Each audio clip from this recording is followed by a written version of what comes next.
Hey Vedang.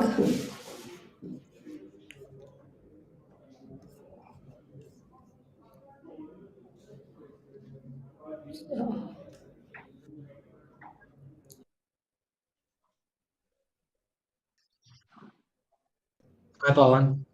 Hey Vedang, how are you? I'm good, man. Long time. Yeah, absolutely, really long time. But first of all, congratulations for your latest round.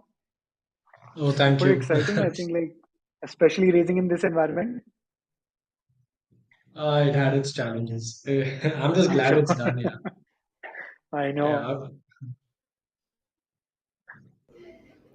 Hi Vedang. Hi Pawan. Hi. Hey This is Saloni Saloni. this side. Hi. So I think we are already live on the most of the platforms. So over to you, Pawan. I think we can start. Okay. Thanks, Saloni. Hey. So, hey everyone. Thanks for joining us on a busy weekday evening. So, hope all of you are doing well. So, this is our second fireside chat, and we have an amazing entrepreneur with us, Vedang, who is the co-founder of our beloved brand, the Soul Store. The brand and Vedang, they have been true inspiration for the youth in India, especially those who want to build their own brands, do something in this segment. Soul Store has been one of my favorite brands, and I think like for a lot of you, uh, for a very long time. I think one of the first ones to really crack the licensed merchandise. That's how we all remember. I think, especially I remember from my early youth days. That's how we got introduced to Soul Store, and I think we still continue to wear those clothes. To remind me, I should have worn some Soul Store clothes today. Missed that opportunity. But, anyways, we'll keep the conversation very candid, casual. I think the idea is so, Vedant, most of our listeners are going to be people from the industry, fashion industry, youth who want to start their own brands, or the experienced people who want to understand how to navigate this new age segment of online, more Gen Z. Uh, and I think like I also want to know what is your secret of keeping the brand fresh. I mean, it's not a new brand, but at the same time, you've been able to keep that brand fresh and really graduate from, let's say, so I mean, yes, I have continued to wear Soul Store, so that's one question I want to understand. How have you kept people like me hooked to a brand which was, let's say, we started interacting with the brand in a different age group, and how do you keep on building up with the new age group as well? How do you have kept that relation going on? So, anyways, I think I've already thrown a lot of questions in that, but the idea is that this is the kind of audience that we have. So let's keep it casual. We'll have fun. The idea is not to throw only questions. Happy to answer any question that you may also have as well. But over to you. Would love for you to also give some background about yourselves, how you got into Soul Store, how you started it, what was the motivation behind it, etc., etc. Yeah. Thanks a lot. Yeah, Pawan. Firstly, excited to be here. I look up to you as well, yeah, and I love what Fashinza is doing. You guys are also doing a great job. There's a clear need uh, of just good, sensible, reliable supply chain, and that's the problem which you're solving. And that's actually going to give one of the biggest problems we have. It's that Mm. CAC is not a problem, TAM is not a problem. It's the supply chain. So, like, I think what you guys are solving for is one of the hardest things in India. It's a very unorganized and fragmented market. I'll come to the Soul Store. Yeah. This is our 10th year. We'll be completing 10 years in a few months, in a couple of months, actually. So it's, Amazing. yeah, Congratulations. thank you. So it's been a long journey. Why I started it, I was once on a panel where people were like, I saw this and I realized this problem and I solved it. I have a very selfish reason. I just hated my job at the age of 22, 23, and I was like, yeah, I hate this. And I was like, I'm going to be my own boss now. And my co-founders also worked with me in the same firm. And we had 5 lakh rupees saved amongst the three of us, and that we had tons of business ideas. The dumbest thing to easiest thing for people who have no experience to start was to buy a cupboard of t-shirts, get them printed, एक सस्ता सा website बना लो और चालू करो. uh, so yeah, that's all the money I put in till date. Made up like that's how it has been Nice. between the three of us. So we've started like that. We started very humbly, and that's what the thing is now. We made very cheap mistakes also, because when you make Hmm. small mistakes at small scale, you realize a lot better. Um, there was also then you start exploring, pivoting, and you figure out that the license space in India was quite open. It was untapped. You could either buy a, let's say, a Batman T-shirt. You could buy it for 200 rupees on Fashion Street, you know, on the road, or you could Sure. then go to like say a very large format store and maybe hope to find it, and it was 2000 rupees, and 200 and 2000 aren't even like options for the consumer. So that's where it clicked us कि यार ये India में बन के it goes to the US, it gets imported back, so it costs 2000 rupees, but a much easier system is to just start this company in India. And then you had torrents at that time, Netflix, Amazon Prime, so people was going to, and everyone was going to watch these superhero Marvel movies that dubbed in like so many languages. Right. So the market size was so exploding. That's how we started Hmm. here. There wasn't any large like vision. It was just like यार कुछ और करना है, ये तो मजा नहीं आ रहा है. Every Sunday I was like fuck कल Monday है. And I'm happy that you were so honest about it and did not try to create a story No, which most of the I have a whole entrepreneurs. different pitch. I have a whole different pitch for institutes like I know. this whole market opportunity in the US, and it's all legit only. I mean, there is a clear market opportunity, but that wasn't the intent. I know, and to be honest, like I've done this. This is my second startup, and most of the times you end up starting here. कुछ करते हैं. Let's have some fun. Let's do something which we will also enjoy doing. And yeah, I mean, if Correct. we do well, then we'll end up making some money as well as build a good company as well. But I think this is pretty interesting. And like you said, market size and all came later. But let's say, how important if you were to do it again today, if you were to go back and see what maybe one or two other things which you should have been careful about or thought about before starting up. Oh, quite a few things, yeah. Like that's a long laundry list. But if I have to be if I have to give you a few important ones, it would be what is my key differentiator? And people Mhm. really underestimate this aspect, I feel, especially in apparel, which is a very commoditized space, right? Like t-shirts are Hmm. t-shirts. But what is going to be your key differentiator? And the second thing is that, see, I don't believe a product is a product unless you can buy at X and sell at Y. If you're going to have Sure, to burn on that sale, then it's not a product in my eyes. Then, like, absolutely. anyone can buy a Ferrari and sell it for half the price, right? Like, for example, that's like, or 1/10 the price. Then it's not a product. You have to be able to sell it at that margin that you're seeking.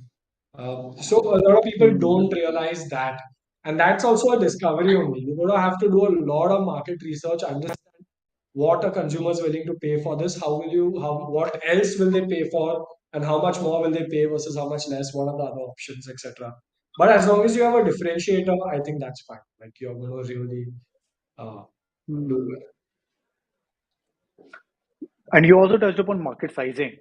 Did you do market sizing before starting up? I mean, we know you did not, but would you recommend You know, entrepreneurs to do that? no entrepreneur does that, I feel. And in India or the US also, you don't have to do. Yeah, अपना देश इतना बड़ा है ना. Like if I just I have to sell know. plain black t-shirts, we have an insanely big market. So like when Hmm. people say that yeah market size issue है D2C में इतना ही, that's all like it's all bullshit. Means your channel or the way you're getting to these consumers is not correct, right? Like if you were starting in Norway, I get it.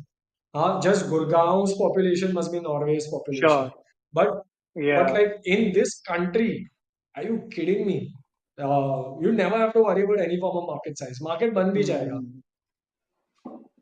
But people still say कि यार पैसा बनाना बहुत मुश्किल है India में specially apparel में पैसा बनाना बहुत मुश्किल है लाइक यू ऑल्सो कमोडिटाइज्ड है ऐसा क्या है like if you were to see कि आज की डेट में अपैरल में कौन पैसा बना रहा है and if I there is a young entrepreneur listening here how would you recommend them to go about their journey because भाई फरारी को हाफ प्राइस पे बेचना तो it's not a business model See, look, that's a very broad question. I'll tell you for myself, but uh, sure right time and right place, these luck factors तो होते ही है. I'll be very frank with you for on that. Sure If I started the Soul Store 10 years early, no one was buying online at that time. We started in 2013. So we started in 2003. No one, there's no such thing only as e-commerce in India. Like that trust wouldn't have been there, right? And if I started 10 years later, 2023, yeah, there's every Tom, Dick and Harry doing it. So that right place at the right time was important where we were acquiring customers at the cost per click was half rupee at that time. Now the cost per click wow is $10. It's 20x, you wow know. So the whole ecosystem has changed and we've acquired customers, we've been there. But I'll flip the question a little. I brand banana hai na, वो hard है. Because if you make a brand, then you don't have to worry about the pricing. Then your product is not commoditized. Because the customer trusts your quality, they trust your design sense, they trust they know that ये scam नहीं है, they know that okay, the t-shirt costs say 500,000, whatever it is, but it's going to be worth it. And if there's a problem, these guys will take it back. Like you know that gets built. And the mistake I see, right, is that see brands are made over time. A lot of and we've been patient here. We've not I don't think we can grow 10x in a year. It's just not possible. You may, but then you become a trend. If you want to be a brand, that's memory. And to build that memory, it takes time. Others you'll be a fidget spinner. You come, you go. Everyone will have.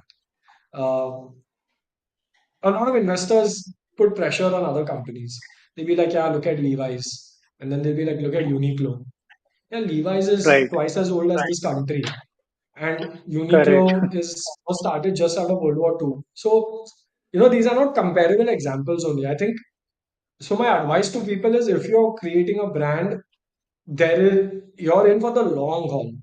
एक दो साल में brand तो होगा ही नहीं like chance ही नहीं है आपके पास ट्रेंड होगा लेबल होगा ब्रांड तो नहीं होगा brand means the consumer thinks that this if I want to buy let's say t-shirt, then the consumer themselves think, let me just check out the whole store and maybe one, two more. So these are then the brands, top of mind brands in that consumer's mind.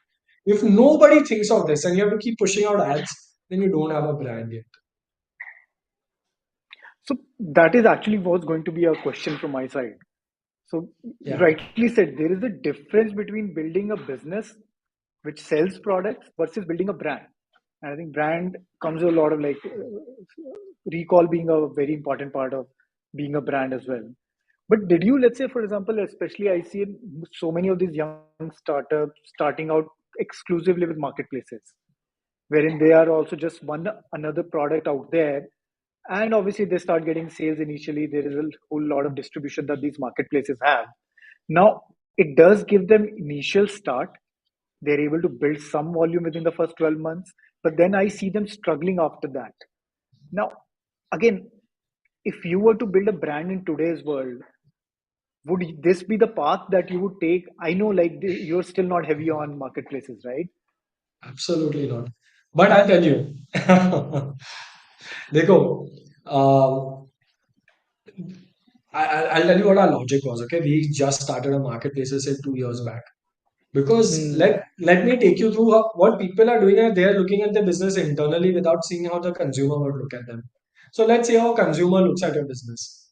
When we were not known, a consumer is clicks on say a marketplace. I'll just take Amazon. Amazon they click say, and I'm going to use t-shirts. And now t-shirts is less than quarter of our sales, but I'm just going to keep using Oh that. Like wow all that's the great yeah, most of our other categories like have taken.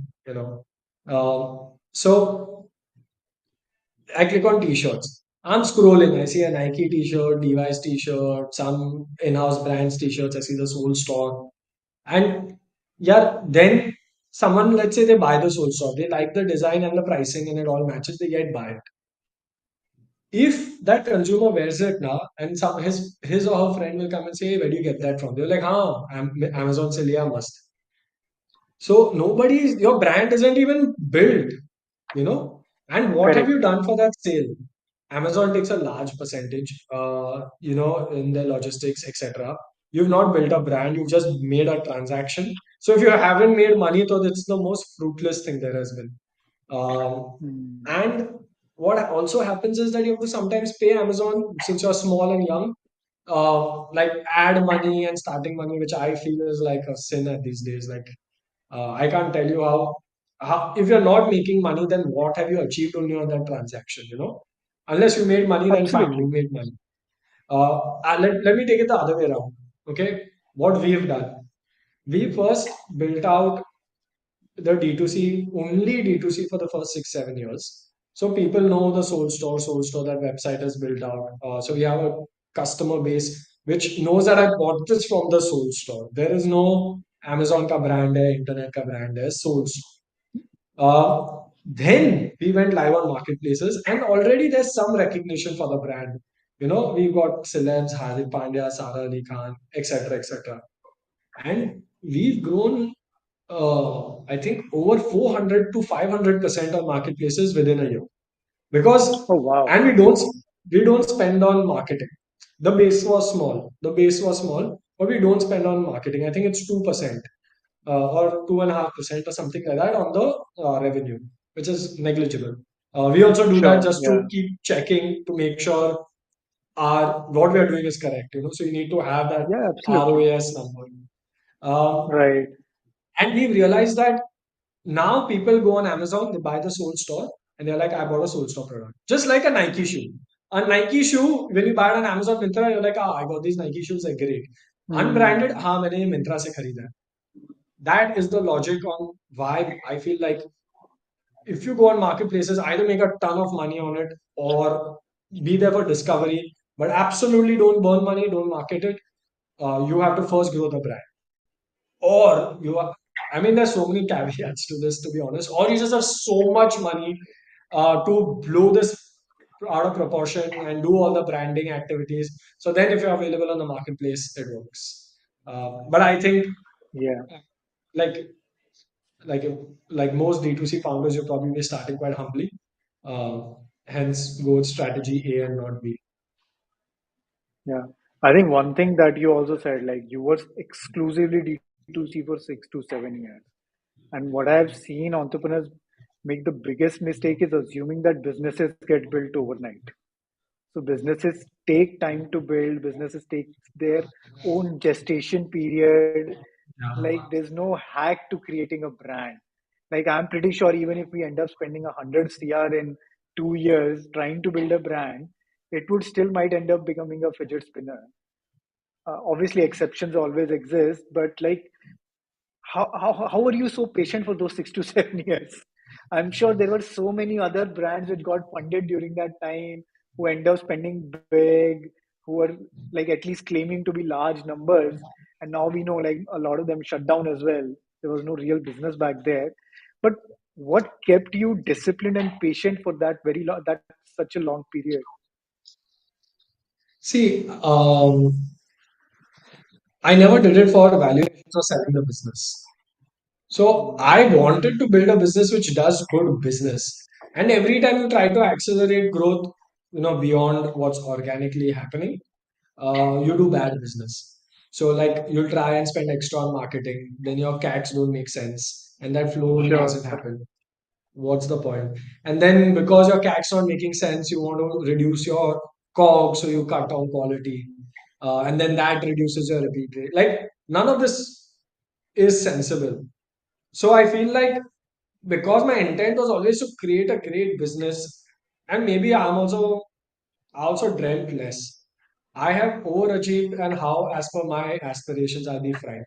But that goalpost keeps moving. Now, what I want to achieve, or what I want to achieve in 2 years ago, is now far away. but that keeps moving. Hmm. Uh, so you always keep thinking on the long term. Look, we always have acquisition offers, but if you did it for the valuation, then the time is and growth rates and all matter. But I to felt like we do this as a business. We take this business as our own. When things are going bad, we don't take salary. It's not. I'm not here as a professional. I'm here as literally a business owner who wants to create Hmm. something substantial. Uh, yeah. So then, why does growth Let's rate talk matter? about Also? fund. Yeah. Yeah, yeah, absolutely. And I think, like, see, this is what I tell people as well, that if you thought just like a businessman, okay, and like I mean businessman in a traditional sense, how we all say Lala ji या फिर एकदम बिल्कुल businessman की तरह काम करता है. Yeah, there they don't care about growth rates. They care about business opportunity, my capital, how much money I am making, and work like that. If in a bad year the markets are bad, then ठीक है यार, मतलब let's take less risk and like I don't know degrow. They don't think that they're degrowing by 50%. They just say चल धंधा कम हो, and which is Yeah. okay. It And is at the end of the okay. day, I think one other, yeah, it is absolutely okay because you survive and then you give yourself a chance to grow much more in the next year. And the other thing is like the business and the business owner are not separate. They are the same thing. The success of a business owner is equal to the success of a business and the other way around as well. Which I see not being the case, especially after this startup boom. People see founder एक चीज होते startup एक चीज होता है. Like you said, I think if the business was not doing well, you did not take salary, which is great. I mean, that at the end of the day, this is what a businessman is supposed to do. Anyways, I think so. Tell me a bit about the fundraising journey. I think when did you decide that you wanted to raise? You raised, and how did life change as a D2C brand after you raised funds?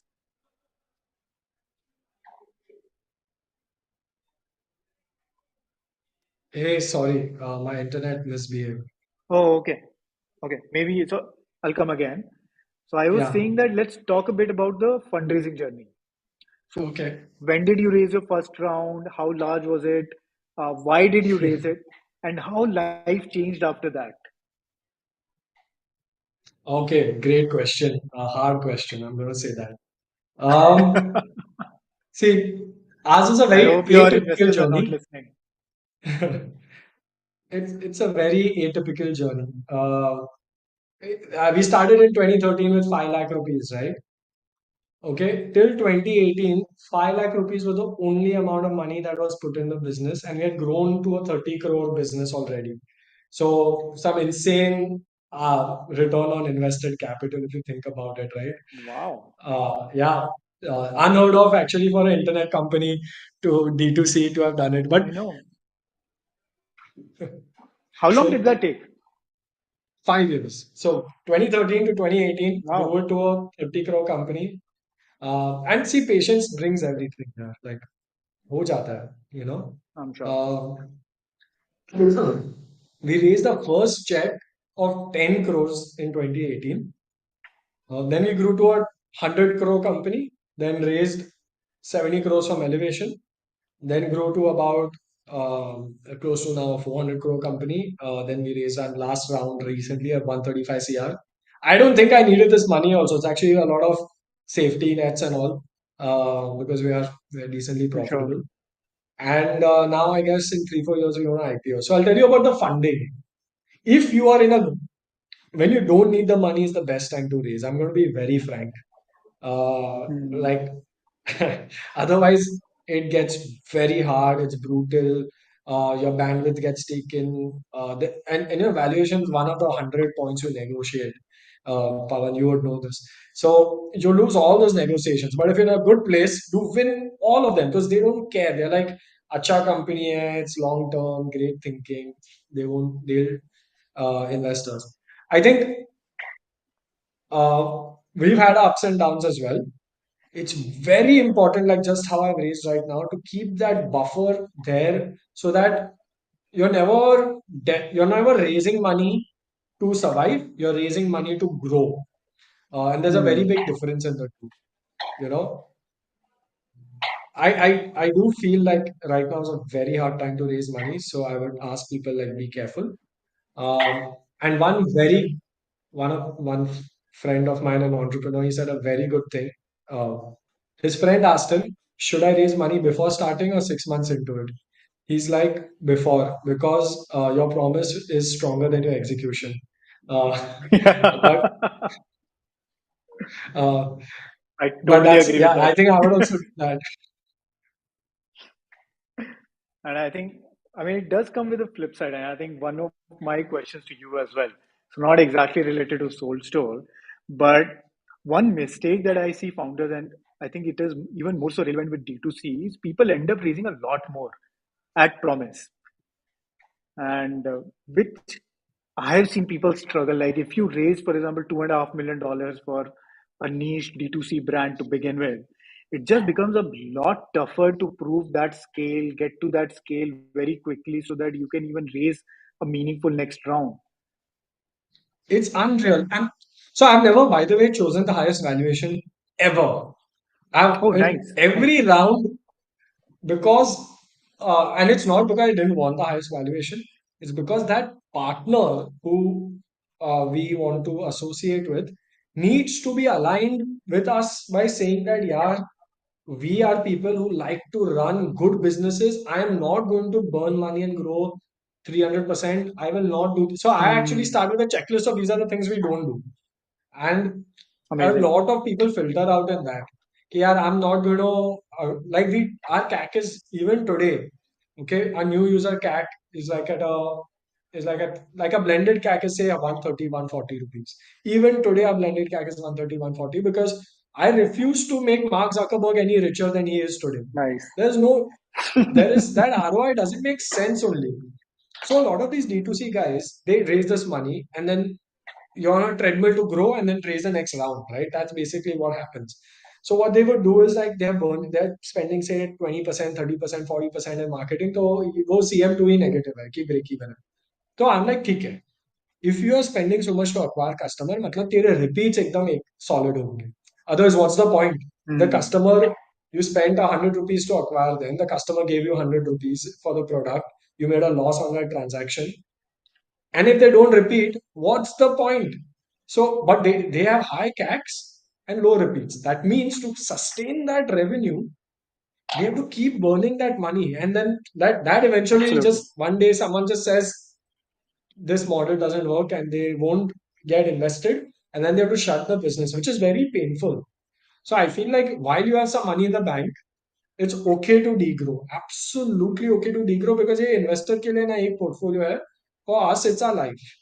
तो It's our life. so ठीक है go to half the revenue क्या होगा but make money at least make CM2 positive that your base may Hmm, be taken care of by scale but if your CM2 is negative or your CM2 isn't like 20-30%, so what do you think will happen in the future where your CM2 will go to 20-30%? And if you don't have any of these roadmaps now yaar, so you're raising for the wrong reasons and you're just raising to grow valuation and then one day that will catch up in a good way or a bad way.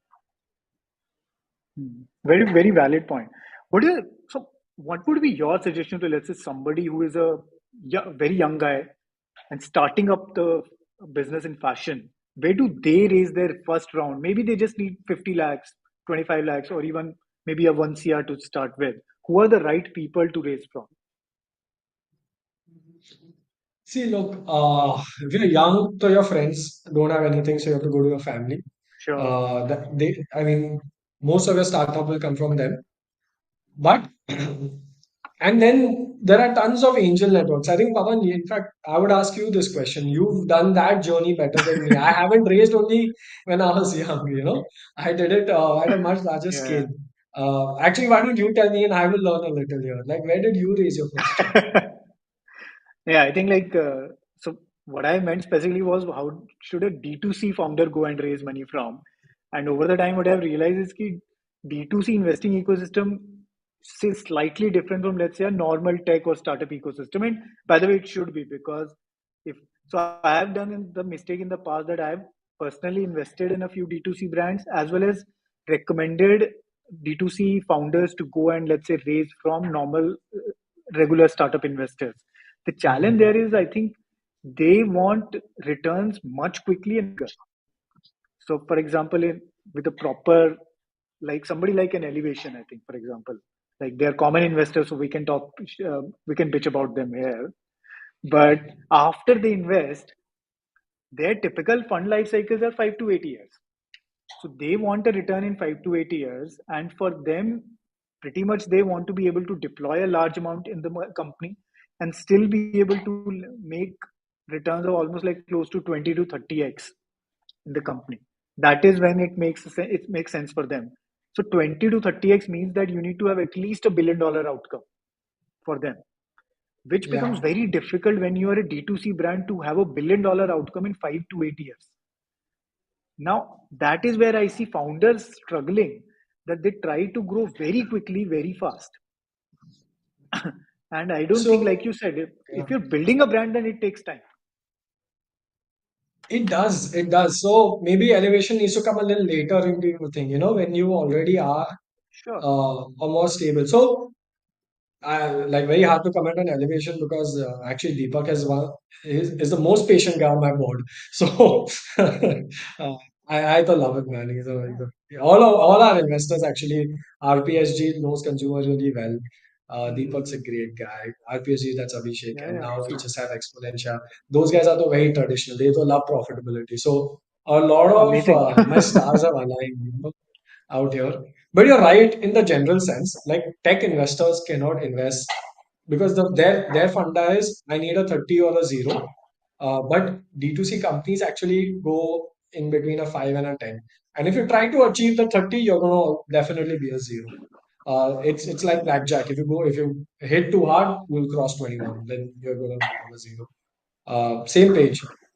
What I feel, see, I to get very scared to raise from my friends and family because, yeah, what if I can't pay it back? Like I get damn scared. I So, know. this round, I'm a little confident of the business. So I sent a WhatsApp to all my close school friends and stuff. I'm like, yeah, you guys have been through my part of my journey. You've seen the journey. Now I want everyone to be part of it as well. So I made all of them be angel investors in this round because we didn't even need the Nice. money. There's enough buffer. We think the growth is good. So I was like, yeah, Abhi, like all my close friends and family will be part of this. But I didn't raise money from them earlier. Digressed to give a personal story, but sorry. Hmm. No, no, absolutely. Absolutely. No, and again, like I think like you got institutional investors at the right time after you could see that you have built a brand. And now it is about, yes, you can scale that up. There's enough TAM out there. So you can pump the money and scale it up. Yeah. So I'll tell you, our first round when we raised, it's because I'll tell you what happened. Like let's just take it was in the month of April when we decided. March, April, we had to keep increasing our prices for the last 2, 3 months because we kept running out of inventory. Okay. अभी इतने पैसे से, although we've grown a good corpus, you can only have this much inventory. And there was a massive opportunity loss. And some of these licenses also, I remember the specific one out there was Game of Thrones. It required an upfront investment. At that time, GOD was the shit. Hmm. Uh, and Yeah. then like we were letting go of that inventory, we were letting go of that license, and now I was like, yeah, opportunity loss ho raha hai. And the only time we decided is like, that saying you'd rather have a slice of a watermelon than an entire grape. So then we raised our first check. Got it. Got it. Makes sense. Makes sense. So I think I see a couple of questions around starting small. How do you solve the MOQ challenges? How do you convince the suppliers to work with you initially? Tell us more about it. I think go reach out to Fashinza. Like that would be the simple answer to that. Thank you. Back then, unfortunately, Pawan wasn't in this business, so I had gone we went to every single manufacturer there could be.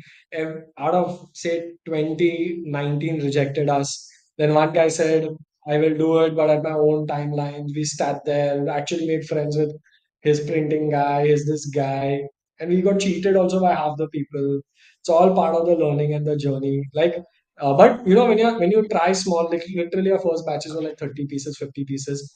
And even if like say 200 t-shirts didn't come correct or 500 didn't come correct, it was still Hmm. like it wasn't something like we lost chalo a lakh rupees or something overall, but we still were able to figure it out. But imagine if I started aggressively, I would have been done. I think small MOQs is actually it's a strength that it matters to you versus a weakness because you make those mistakes small. Right. Because this problem can be solved by literally begging, but getting a wrong product which the world doesn't want, that problem can't be solved. It's done.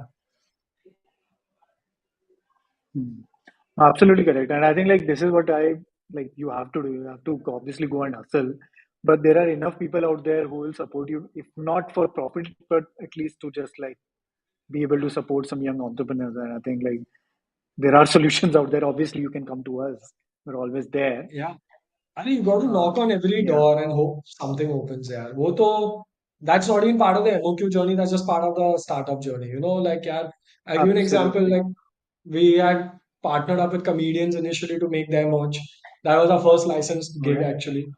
And it took us 1.5 years to get to a comedian, who's like, in today's world we Wow. think is they were like यार तू छोटा T shirt brand है क्या time waste कर रहा है but हर रोज जाते थे you then like made presentations excel sheets like everything I had in my arsenal I was like putting eventually one of them said yes Wow. the moment one said yes we did a pilot then everyone's like अरे मेरा भी T shirt बिकना चाहिए then everyone came but no one will Wow. see that grind that you understand as a Actually, founder nobody sees that. Yeah. yeah But एक चीज बताओ. So what is this buzzword around Gen Z? Like when it comes to Gen Z fashion, what is Gen Z fashion? Why should we care about it, or why should anybody starting up in fashion should care about it? यार एक तो यार ये buzzwords है ना तो आते रहते हैं D2C ओमनी चैनल ये वो I'm like हाँ होंगे Right. होगा I like my I feel one of my greatest strengths is I am not very smart in the fashion world. So when these designers show me all these complicated things, I'm like आम आदमी को समझ में आ रहा है क्या वो that's my Ah, strength. Uh, amazing. like these complicated things and all. Like a lot of people don't appreciate it. They won't understand it. They won't be willing to pay that premium. Be a Gen Z fashion, I feel like a lot of it is just us copying what the West is doing. I'm going to be very brutally honest here. Uh, right now, oversized silhouettes and these cargo pockets, which is the utility wear silhouettes, is what's in. But I have one very strict thumb rule. I actually don't hate. I hate the F word, fashion. My thumb rule Okay. is, can I sell this next year? And it's a very strong thumb Next rule. year. Can I sell this next year? So what that allows me is that I never have to deep discount at the end of the season. ठीक है चलेगा अगले साल बिकेगा ना so literally we are very patient about it we don't do we don't Oh, make we don't jump on short term trends we literally take a trend which is going to at least last a year otherwise we don't do it or then we just go to your basics like the polo I'm wearing or a solid sure. t-shirt or something yeah So that's an interesting thing. So you're not trying to bet, let's say, go to the market quickest with the latest trend. I don't, that's not my strength only because other people will screw me with smaller MOQs, quicker lead times, like a Zara or Hmm. something. I'm going to the market which Right. with what I think is uh, relevant to a large audience, and that's the right time. So, like, let's take a wave, right? Like, you can either be at the start of the wave or you can be when it's just above the somewhere here. This will be obviously too Sure. late, but you should be somewhere here. I don't have to be at the start.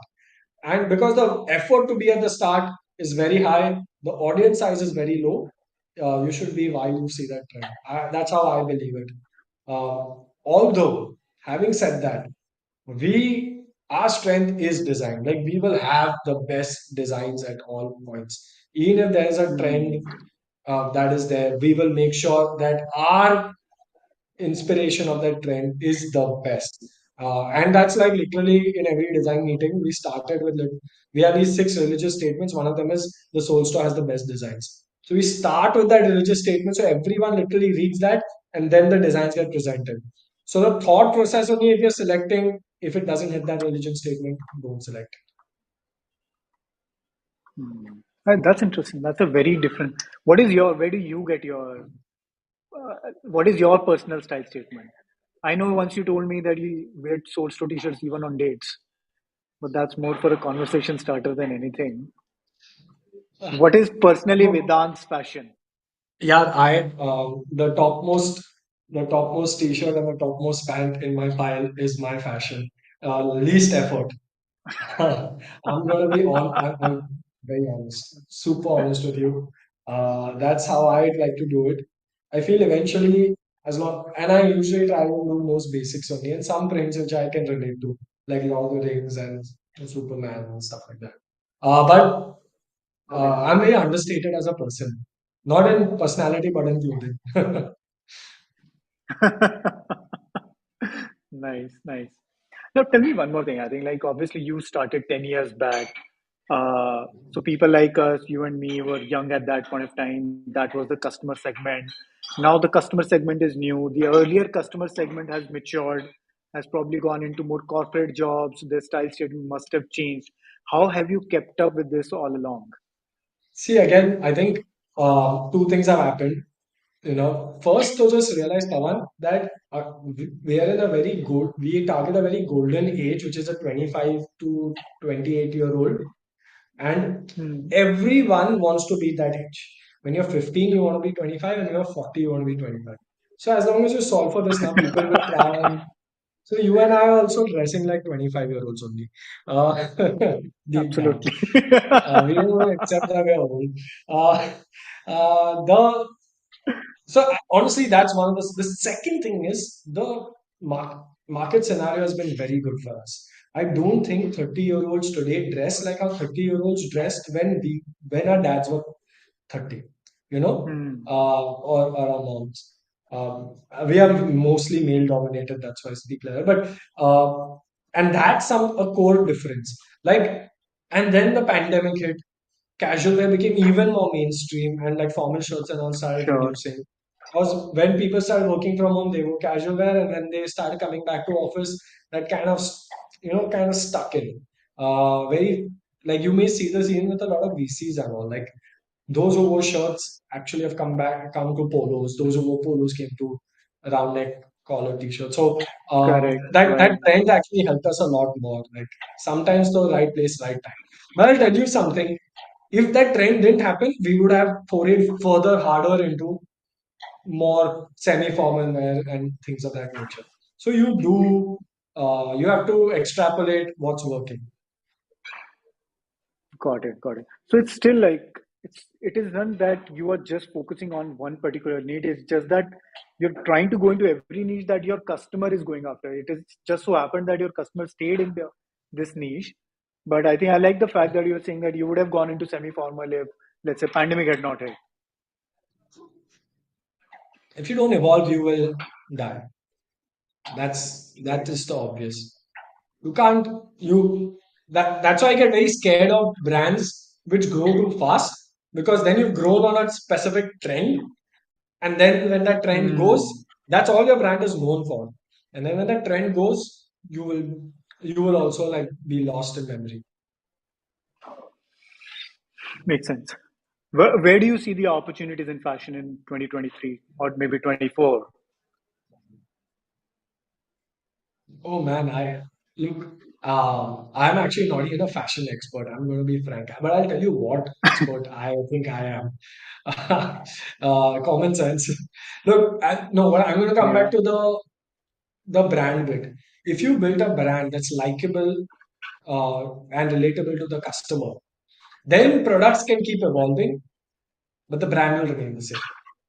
Hmm. That's the way I like to build the business, which is why I'm saying, which is why I keep saying brands take time. Hmm. Got it. Got it.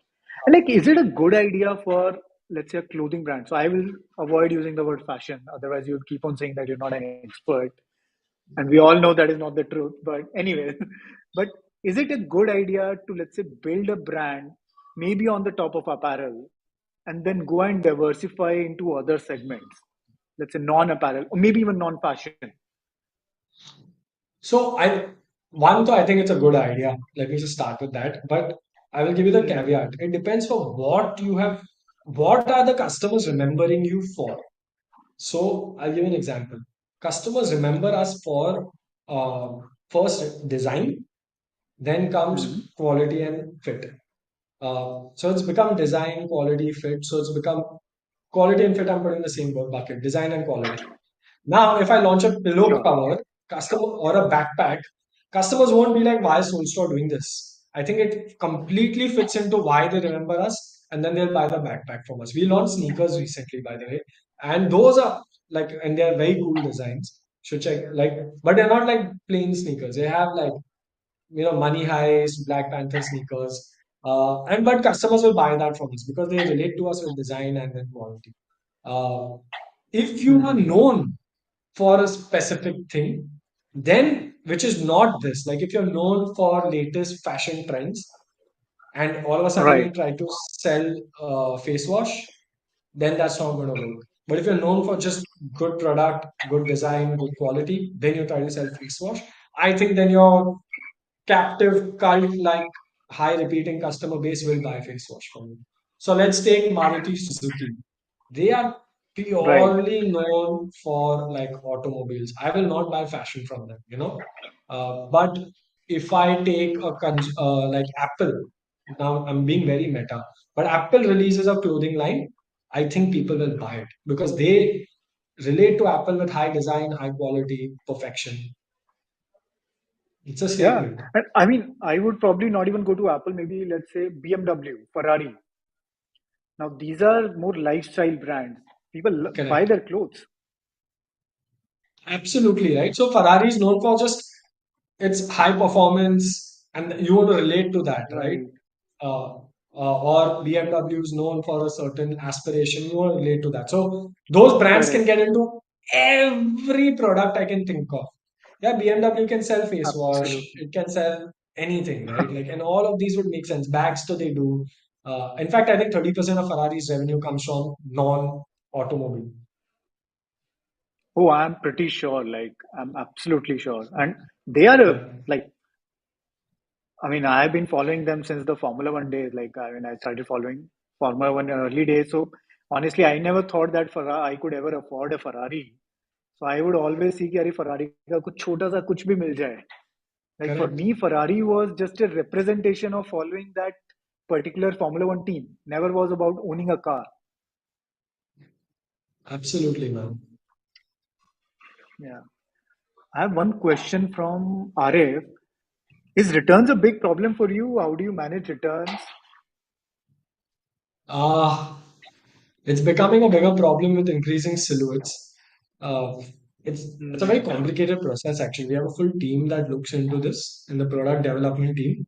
So what we do is we have a baseline, and if the return is above that baseline, they will do 100 customer callouts, figure out what the issue is, and iterate, see if that changed for the better or worse, and keep making those changes until it goes below that baseline. So that's a long process. It takes 3 months roughly to get any real change and customer feedback after your first change. But we're very strong on this. Our return percentage is in single digits for an apparel company. Oh wow, that is crazy. I've heard crazy numbers about like 30%, 40% from some brands. I mean, I think like silhouettes become a big thing, and I think especially when it comes to let's say more fashion, women's wear, that is where probably the returns are higher because of the fit issues. Yeah. So women's wear is higher for us as well. It's in the teens, and men's is in the Hmm. single digits, and it comes to some average. But every new category we will launch starts high. We will make those changes and iterations and see what people want and go low. I don't think it can be zero because every human being is a unique little snowflake. But we will try and best, get as general population as we can. Yeah. What is let's say the biggest issue with increasing that width of silhouettes? Obviously, returns is the one challenge. But I think, or let's say, talk about in general getting the fit right. Yeah, I think returns is the main thing that we've seen is returns, but the consistency also breaks because Okay. like, you have one silhouette across 10 people. That's super easy. But then you have 10 silhouettes across 10 people. So you have to manage now 100 different, because vendor A and Hmm. vendor B, for each of them, that silhouette is new. So it's not like you've cracked it across. So that consistency breaks with different silhouettes versus with the same silhouette. That is what I feel is the biggest issue. Otherwise, um, yeah, not too much. We like to keep the fabrics consistent. That is actually one of the major challenges, because if you have the same fabric, you can have lower inventory and just sew fabric, which you can quickly convert. But if you have a variety of fabrics, then your lead time gets very high because you have to first source fabric, then you have to get it produced and things like Hmm. Got it. Okay. Cool, Vedant. I think this was a lot of that. fun. I think we covered so many things. I know there's not enough time to go into deep or depth of all of these things, but I think more importantly, I wanted to cover like what is a brand, and if we are building a brand, then what is it that we're supposed to do, especially about being patient. I think most of the business in India, especially, I mean, I can talk more about India. I've seen most of the businesses just failing because the founders were not patient. I think they could have Yeah, been great businesses if they it's were hard just though. more patient. Yeah, it is hard. It is hard. I think like when you see like in my previous startup, we were very slow to grow, but we ended up building a beautiful business. But it was very hard to see so many people out there raising millions of dollars, $50 million, $100 million. You start questioning yourself: Is it me or is it them? What is the challenge? Who is not understanding the business? Whose approach is correct? I think the reality is that you only get to know the approach was correct or not 10 years down the line. But 10 Yeah, years down the line, if you were always building the business in the right way, you will end up becoming successful. absolutely, man. Thank you so much for having me, Pawan. Please do give a shout out Absolutely, if you're ever Vedant. in Bombay. And yeah, I would recommend Fashinza to everyone who's listening and wants to start their apparel Thanks a D2C lot, journey. man. Thanks a lot, man. And for everyone else, this was not a paid thing. Vedant sent it on his own. I never asked him to say anything. But thanks a lot for the kind words. Uh, and really, thanks a lot for taking out time, Vedant. Always a pleasure speaking with you. Thank you. Bye. Bye, man. Bye bye. Thank you again. Bye bye.